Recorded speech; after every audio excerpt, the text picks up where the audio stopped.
हरिओम नमः शिवाय। परमपिता परमेश्वर की जय, गुरुदेव भगवान की जय।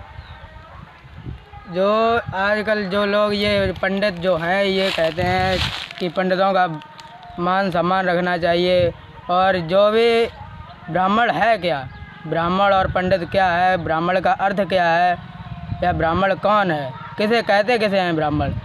ब्राह्मण का किसी को अर्थ ही नहीं पता। और जितने भी ये ऊंच नीच भेदभाव जाति पात के ये ग्रंथों में लिख दिया है कि ब्राह्मणों का सम्मान सदैव ऊंचा रहता है, और भगवान ने भी ब्राह्मणों का मान सम्मान पूर्ण रूप से किया। यह सभी गलत और असत्य घटनाएं हैं जो हमारे भोलेनाथ ने स्वयं हमें बताई हैं। ये लोग कहते हैं कि ब्राह्मणों का मान सम्मान नहीं करोगे तो पाप लगेगा, और ब्राह्मणों ने ही जितने भी जाति पात भेदभाव ऊंच नीच ये सभी ब्राह्मणों के ही द्वारा लिखे गए हैं ग्रंथों में। और ग्रंथ वेद व्रत कथाएं आदि जितने भी ये ग्रंथ वेद जो भी लिखे हैं ये सभी ब्राह्मणों ने, पंडितों ने जो उनको अच्छा लगा वही इन्होंने लिख डाला, अपना मान सम्मान और अपना पेट गुजारा करने के लिए। बस केवल लालच और केवल स्वार्थ, बस अपने मतलब को सिद्ध करने के लिए इन्होंने लिख दिया कि ब्राह्मणों का मान सम्मान करना चाहिए, ब्राह्मणों का अपमान नहीं करना चाहिए, ब्राह्मणों को खिला दिया तो भगवान को खिला दिया। यह सब बिल्कुल असत्य है। और अगर ब्राह्मण सत्य के ब्राह्मण हैं तो बताएं कि ब्राह्मण की उत्पत्ति कहाँ से हुई, ब्राह्मण क्या है और ब्राह्मण कैसा होना चाहिए। और ब्राह्मण जो जनेऊ डालते हैं ये जनेऊ किस लिए डाला जाता है और इस जनेऊ का अर्थ क्या है, और जनेऊ है क्या, क्यों डाला जाता है। जो भी पंडित लोग हैं, जो भी ब्राह्मण लोग इस जाति पात का भेदभाव मानते हैं वो ज़रा हमें इस वीडियो में कमेंट में ज़रूर बताएं, और बताएं कि क्या जनेऊ का अर्थ क्या होता है, जनेऊ किस लिए डाला जाता है, जनेऊ में 3 धागे ही क्यों होते हैं, और जनेऊ का नियम क्या होता है, जनेऊ कैसे पहना जाता है, कैसे उतारना चाहिए। पूर्ण रूप से ब्राह्मणों का अर्थ ब्राह्मण को नहीं पता है, और ना ही कोई सत्य का ब्राह्मण अब इस दुनिया में बचा है। जो सत्य के ब्राह्मण थे वो तब थे सत्य युग में, त्रेता युग में, द्वापर युग में, इस कलयुग में कोई भी सत्य का ब्राह्मण या सत्य की शक्ति बची नहीं है। अब ब्राह्मण कई प्रकार के हैं ना, ब्राह्मण भी कई प्रकार के हैं। ब्राह्मणों में लिख दिया कोई शर्मा, कोई कुछ बहुत सारे ब्राह्मणों के भी भेद बना दिए। ब्राह्मणों में भी ये जाते हैं, और ब्राह्मण किसी को अर्थ ही सही नहीं पता कि ब्राह्मण असलियत में ब्राह्मण होता कौन है और क्या है ब्राह्मण। अगर ब्राह्मण या पंडित इस वीडियो को देखे और जानता है कि असलियत में ब्राह्मण क्या है तो वह कमेंट में ज़रूर बताए, और इससे ज़्यादा हम कुछ नहीं। कमेंट में क्या, सीधे हमारे आश्रम पर आकर श्रद्धा आश्रम धाम लालापुर बेवरमैनपुरी आकर मंदिर पर हमारे और हमसे सीधे बात करें आकर, या फिर कमेंट में, दूर हैं तो कमेंट में बात कर सकते हैं हमसे। इससे ज़्यादा मैं कुछ नहीं कहना चाहता बस, क्योंकि ये सभी ब्राह्मण जो हैं पंडित ये सभी इन्होंने झूठ को लिख कर रख दिया कि इतनी व्रत कथाएं होती हैं, ये इनकी व्रत कथा है, इस दिन ये नहीं करना चाहिए, उस दिन वो नहीं करना चाहिए। सबके सब झूठ के झूठ नियम, एक भी इसमें सत्य नियम नहीं है। जो भी है सब असत्य, पूर्ण रूप से असत्य। और सत्य हो तो बताएं, आकर आ जाएं मंदिर पर, साफ साफ बताएं कि क्या सत्य है। जो किताबों पर निर्धारित हैं वो लोग भी बिल्कुल गलत, जो केवल किताबों पर ही चलते हैं। हम तो किसी का किताबों का लिखना पढ़ना, किताबों का कोई भी वैसा मानते ही नहीं। किसी भी किताबों की लिखी हुई बात को हम नहीं मानते, और ना ही हमारे गुरुदेव किसी भी किताबों की बात को मानते हैं। बस कि ये सत्य है, कि ये सत्य है। किताबों में लिखा हुआ जितना भी है सब पंडितों और ब्राह्मणों का द्वारा रचाया हुआ ग्रंथ, ये सब का सब असत्य और झूठ है। केवल लालच और अपने स्वार्थ को सिद्ध करने के लिए, अपने मतलब को, अपना मान सम्मान पाने के लिए ब्राह्मणों और पंडितों ने यह लिख दिया। अच्छा, रामायण सबसे पहले इसे प्रश्न इसमें है कि रामायण सबसे पहले किसने रची है, उसमें केवल उस शक्ति को छोड़ करके सबसे पहले किसने लिखी और किसके कौन सी वो शक्तियाँ हैं जिसके माध्यम से ये रामायण की रचना हुई।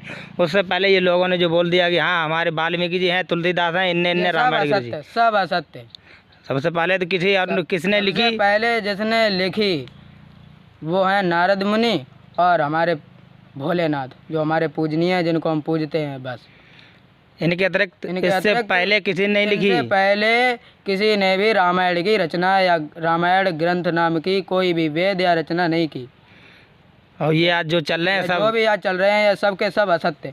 कि सबसे पहले किसने रचना की? तुलसीदास ने। कोई कहता है कि नारद मुनि जी ने कहा, तब वाल्मीकि जी ने की इसकी रचना। ये सब के सब सत्य, जितने भी किताबों में लिखी हैं कि यह सत्य है, सबके सब असत्य घटनाएं। और जो कहते हैं कि गीता में लिखे कन्हैया जी ने जो भी लिखे हैं, ये भी सबके सब असत्य घटनाएं। कोई भी सत्य नहीं है। और सत्य हो तो बात कर लें, पता लग जाएगा। और सत्य का प्रमाण दे दें कि यह बात सत्य है। जो भी गीता या रामायण या वेद में लिखी है, जो भी बातें संस्कृत में या हिंदी में या किसी भी भाषा में लिखी गई हैं, रचाई गई हैं, इनका अगर हमें प्रमाण दे दें कि यह बात सत्य है तो हम मान लें कि हाँ यह बात सत्य है। नहीं तो ये सब आडंबर है दुनिया में। ये सब आडंबर है। और ना ही किसी को कोई, और सब कहते हैं कि भगवान की भक्ति करो, उनका नाम जपने से भक्ति होती है। किसी को भक्त का भी अर्थ नहीं पता, ना ही किसी को ब्राह्मण होने का अर्थ पता, और ना ही किसी को ये पता कि भक्त क्या है, कैसा होना चाहिए, क्या उसके शुद्ध भाव विचार होने चाहिए, या ब्राह्मण कैसा होना चाहिए, या ब्राह्मण होता क्या है, ब्राह्मणों की उत्पत्ति कहाँ से हुई, भक्तों की उत्पत्ति कहाँ से हुई, किसी को नहीं पता।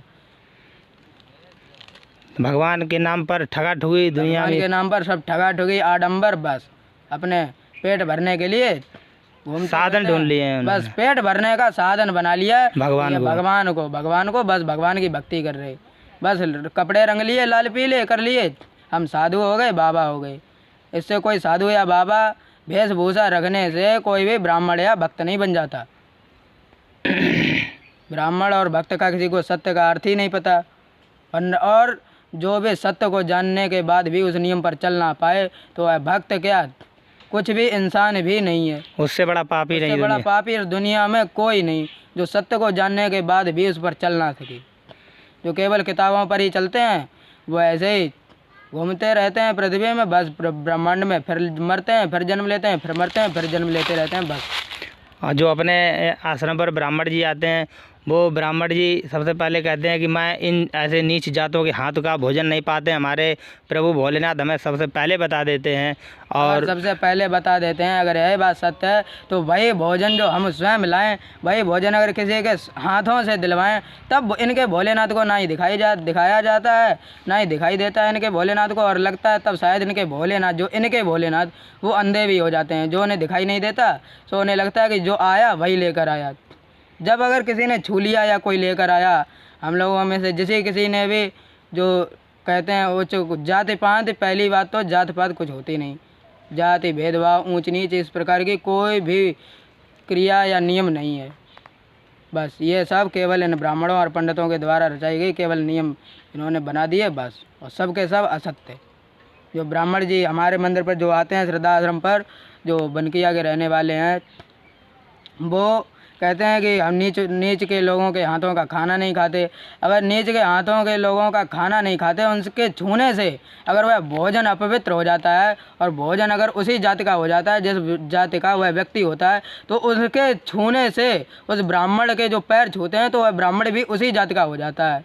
इसलिए कृपया करके वो अपने चरण भी ना छुलवाएँ किसी से, किसी भी नीच जाति से। दक्षिणा दक्षिणा लें, ना ही कुछ दक्षिणा, ना ही उनके घर जाएं, ना ही कथा पढ़ें, ना ही पैसे लें, धन दक्षिणा कुछ ना लें। और नहीं लोग तो माने कि हाँ वह सत्य ब्राह्मण है। कहते हैं हमारा धर्म नष्ट हो जाएगा, भोजन खा लिया तो। पहले तो खूब खाते थे, अब कि हमारा धर्म नष्ट हो रहा है। और सत्य को जानने के बाद भी कि ऐसा कुछ भी नियम नहीं है, फिर भी अपने जो किताबों पर चलते हैं तो बस ऐसे ही भटकते रहते हैं, बस और कुछ नहीं। सब का सब जो भी लिखा हुआ है किताबों पर लिखा हुआ, वो हम कभी भी सत्य नहीं मानेंगे, ना ही सत्य मानते हैं। जो भी लिखा हुआ है सब आडंबर, झूठ, बस असत्य।